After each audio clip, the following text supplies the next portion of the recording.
Hello, welcome back to my channel. If you're new here today, my name is Odds, and we are going to be breaking down and discussing the first two episodes of Kenobi, Obi-Wan Kenobi. I keep calling it just Kenobi.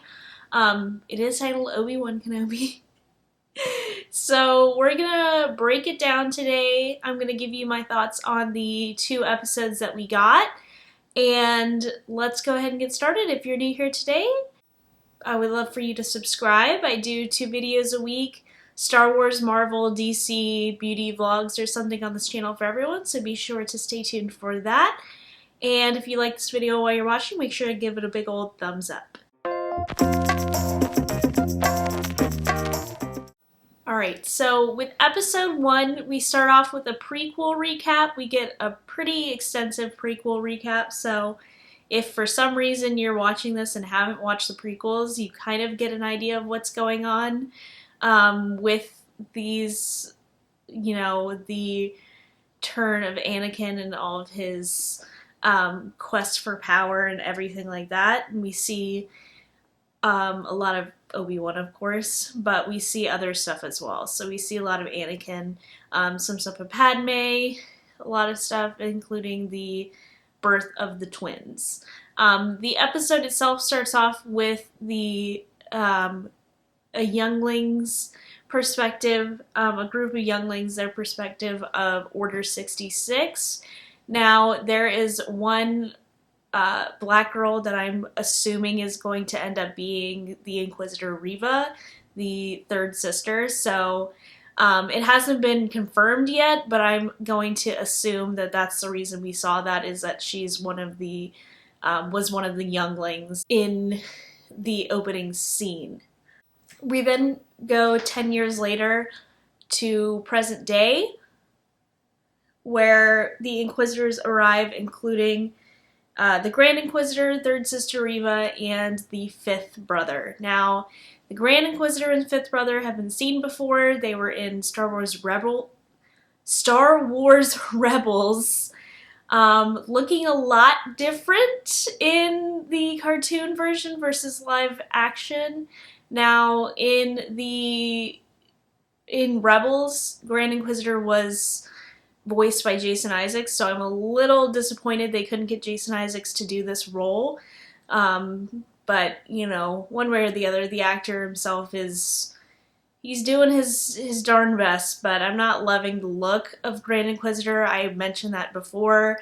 I don't think that they have shown that species before, and they looked a lot different, so I don't know what's going on there.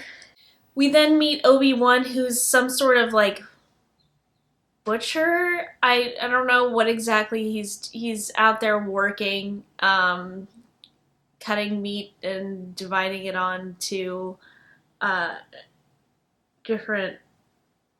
dividing it up and basically being a butcher out in the middle of the desert. So, and he always takes a little piece to give to his Iobi, the creature that he rides around on. Obi-Wan is living in a cave. He has some of his old stuff, and he ends up from a Jawa comes to pay him a visit and gives him a old toy that was apparently pretty hard to find, but Owen ends up throwing that back at him and is like, "We don't need your help."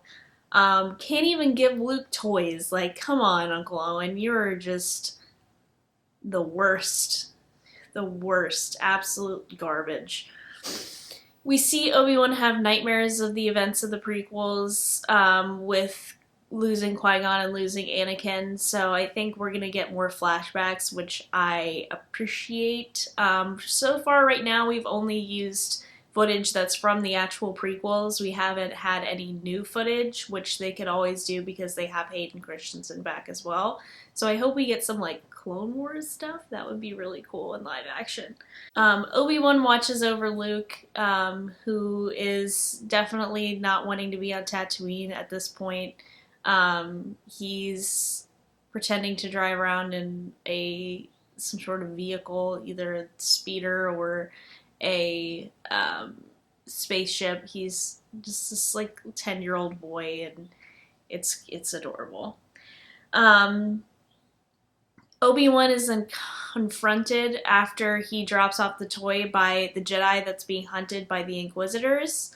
So yeah, the Inquisitors come early in the episode to find a Jedi that is hiding out on Tatooine in one of the saloons. So the Jedi ends up confronting Obi-Wan, being like, you need to help me, blah, blah, blah, blah. Obi-Wan's like, you need to not help people, you need to be hidden and give up on the Jedi, which is foreshadowing for when Obi-Wan does not take his own advice.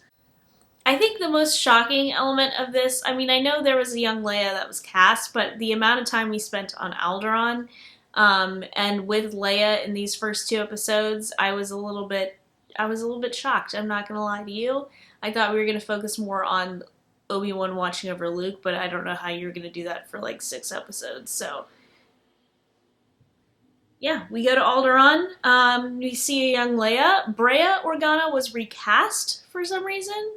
I don't know what that's all about, but that was a little bit stark for me. I know Brea was just barely in the prequels, but I'm very familiar with that scene where Leia is given to the Organas, so I don't know why she ended up being recast. Back on Tatooine, Reva threatens to kill Owen's entire family if the Jedi is not found. She does not know at this point that Obi-Wan is on that planet, but she is still trying to hunt Obi-Wan particularly. Again, I think it's because he's the one who trained Anakin, and he killed a lot of people, including all of her friends. Leia is captured by some mercenaries, and she's kidnapped by some mercenaries, and Bail asks Obi-Wan for help, first in a hologram little communication. He says no, and then Bail shows up at his little cave residence. And Obi-Wan reluctantly agrees. He unburies the lightsabers he buried in the middle of the desert, and we find that there's 2 lightsabers, which makes sense because he obviously was holding on to Anakin's lightsaber from the original trilogy when he gives, in the first Star Wars, where he gives Luke the Anakin's lightsaber. And we find out that the kidnapping is a trap for Obi-Wan because Reva finds out that Bail and Obi-Wan know each other and that they have helped each other before. So, yep, she set a trap for him. Then we go right into episode 2. Obi-Wan travels to Dayu, which is this like Tokyo-like scummy city. He is greeted by a homeless clone trooper who is played by Tamara Morrison, so I'm going to assume that Tamara Morrison is going to show up again. I hope we get Commander Cody.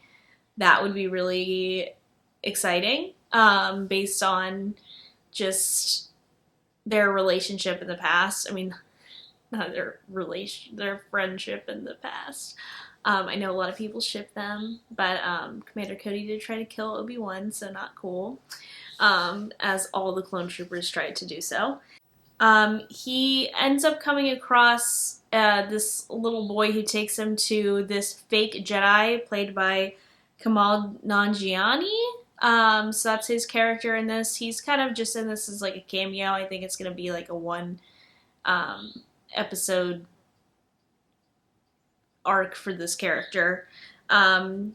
He helps people. He basically scams people. He still does help them a little bit, but he scams them by taking a lot of credits as a form of payment. But he's a fake Jedi. He is not real. Obi-Wan then rescues Leia after getting tricked and beaten up. He ends up dropping some spice and putting on a mask so that all the mercenaries get a little high, and he rescues Leia, who tries to spend the rest of the episode running away from him. The Grand Inquisitor vows to bring in Kenobi himself, now that Reva's found the planet that he's on. And she's not happy about this. She's like, stand down, and she doesn't want to, so there's that. After that all happens, Reva puts a bounty on Obi-Wan, so all the bounty hunters that are in this area end up going after him, and there's a whole fight that ensues on the rooftops as Leia is trying to run away from him, because she just doesn't trust him. When she finally is like, okay, you're a Jedi, you're fine, when he makes her float, which she asked him to do earlier in the episode. But she falls from a building, and he uses the Force to make sure she drops down gently versus, falling to her death. So that's all exciting. They end up going to a cargo port, helped by Nanjiani, and they escape on the cargo port, but not before Reva confronts them. She ends up revealing to Obi-Wan that Anakin is still alive, and this shocks him majorly because he thought that he killed him. So now he's gonna be even more troubled by that fact. Seemingly, the third sister kills the Grand Inquisitor, but again, Grand Inquisitor shows up in Rebels, so are they boycotting, retconning part of Rebels, or are they just gonna make it that he survived that lightsaber through the stomach? I don't know. I think they're probably retconning some of Rebels, which I know Rebels fans aren't happy about. Personally, whatever. At this point, I'll just take Star Wars for Star Wars. They just want to do whatever they want to do. So, there's that. And then Obi-Wan is like, Anakin. And then we see Anakin in the little tank that he uses, and he opens his eyes and it's like, oh, Obi-Wan. So they communicated a little bit through the Force there. And we'll see what happens. We're gonna definitely see more Vader in episode 3, I'm pretty sure. We got a little tease of him at the end of episode 2, but I'm really excited to see more Vader. I really hope we get to see some Clone Wars flashbacks, as I said. Maybe we'll get Ahsoka, I don't know, maybe? I don't know if they're gonna go too far into that because they're focusing on Obi-Wan and Anakin, but maybe we'll see a little bit of that since she's popping up in literally everything. What else? I didn't write any questions for this episode. I'm just excited for Vader Obi-Wan showdown, I guess this is going to be part 2. To see Vader in his full get-up is going to be pretty exciting. As Hayden Christensen, we've seen Vader before, but Hayden Christensen in the full get-up is going to be really exciting to see. Hope we get to see more of young Luke. I think we will, because we've spent a lot of time with young Leia, so I'd like to spend a little time with young Luke. Hope we get a little tease of the rebellion. I think they're going to cover that more in Andor, which the trailer for that did drop yesterday.